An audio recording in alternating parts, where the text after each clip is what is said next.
blanket coats and broad-brimmed hats.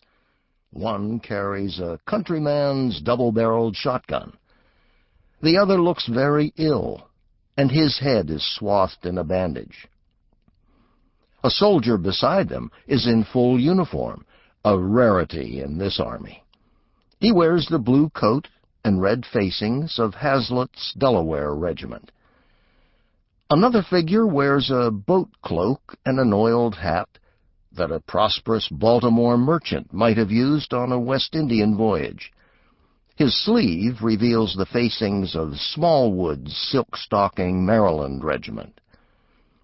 Hidden behind them is a mysterious 13th man. Only his weapon is visible. One wonders who he might have been. The dominant figures in the painting are two gentlemen of Virginia who stand tall above the rest. One of them is Lieutenant James Monroe, holding a big American flag upright against the storm.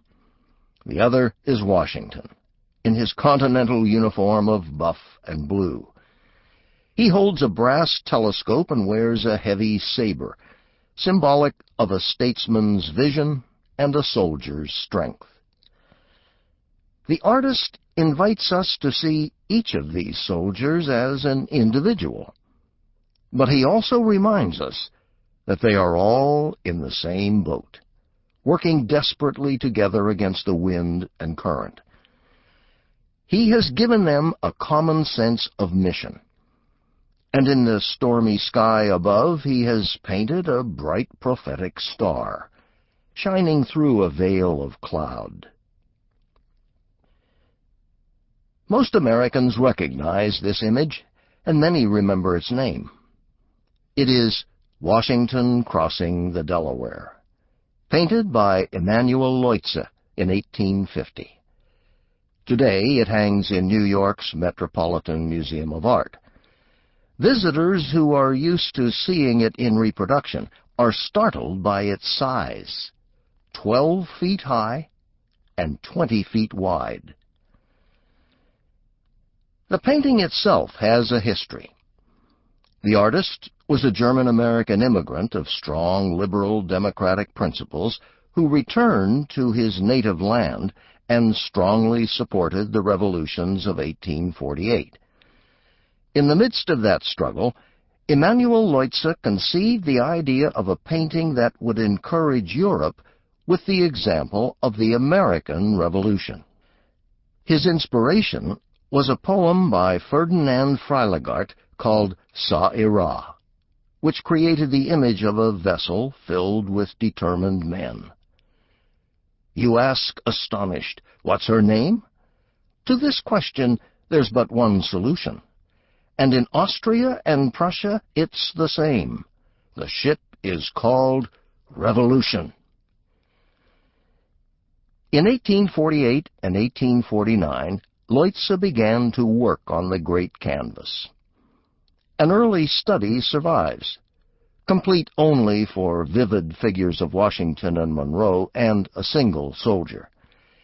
It is painted in strong primary colors, bright with hope and triumph. After he started, the European revolutions failed, but the artist kept working on his project in a different mood. The colors turned somber, and the painting came to center more on struggle than triumph. Leutze recruited American tourists and art students in Europe to serve as models and assistants. Together, they finished the painting in 1850. Just after it was completed, a fire broke out in the artist's studio, and the canvas was damaged in a curious way. The effect of smoke and flame was to mask the central figures of Washington and Monroe in a white haze, while the other men in the boat remained sharp and clear. The ruined painting became the property of an insurance company, which put it on public display. Even in its damaged state, it won a gold medal in Berlin and was much celebrated in Europe. It became part of the permanent collection of the Bremen Art Museum.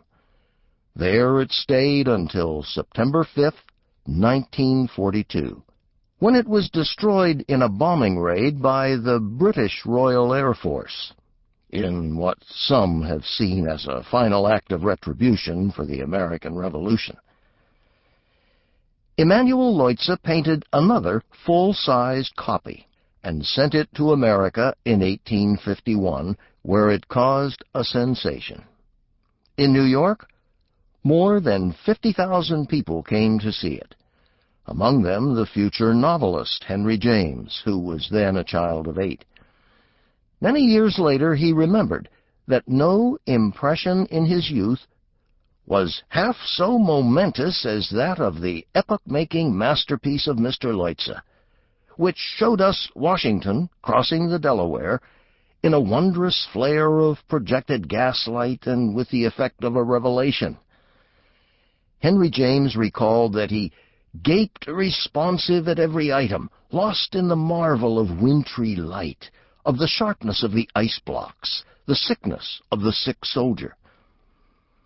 Most of all, he was inspired by the upright image of Washington, by the profiled national hero's purpose, as might be said, of standing up as much as possible, even indeed of doing it almost on one leg in such difficulties.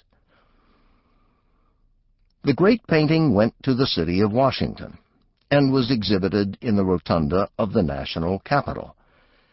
Northerners admired it as a symbol of freedom and union. Southerners liked it as an image of liberty and independence. When the Civil War began, it was used to raise money for the Union cause and the anti-slavery movement. The presence of an African American in the boat was not an accident.